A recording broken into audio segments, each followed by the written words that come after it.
Сезнең ризык һәр вакыт иң тәмлесе. Бәхәссез. Сез уңышка ирешкәндә яки киресенчә булганда, сез борчыласыз. Авыр минутларда булышасыз. Шатландырасыз. Без сезгә ярдәм итәбез.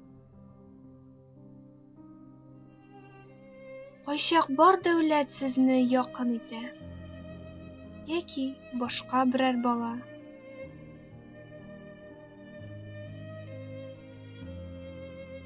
Сезнең өчен чит бала юк.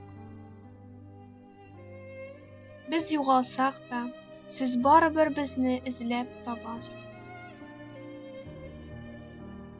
Гәрчә бу безне берничек тә акламый.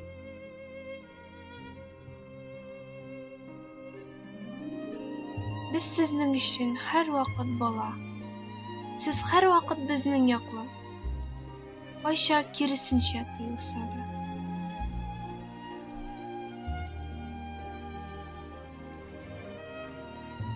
Сез барында аңлыйсыз. Аңларга тырышасыз.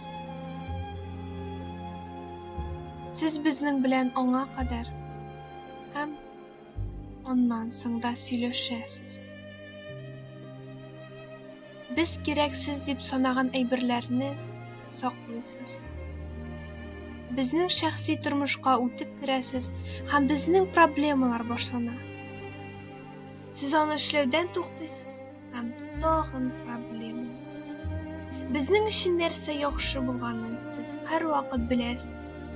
Хәтта безнең фатирда да үзегезне хуҗабикә итеп хис итәсез. Тышкы яктан аерылсак та, без сезгә шундый охшаган. Кайчак сезнең дә хаталар була.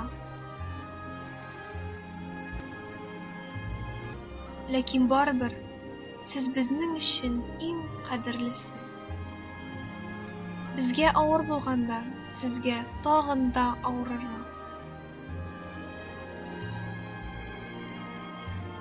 Әти янда булса да, сез чак кына якынрак. Һәм алмашка берни дә көтмисез. Көтсәгез дә бик азыр.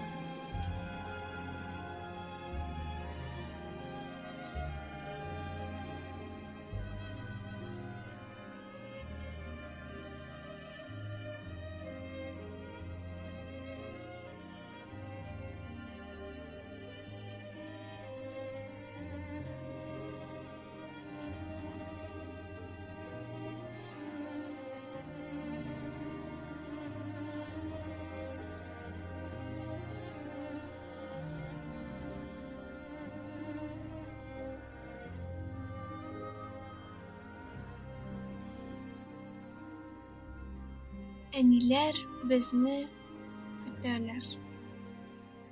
Текстны укыды Гөлназ Шакурова. Безнең тәҗрибә проекты 2016 ел.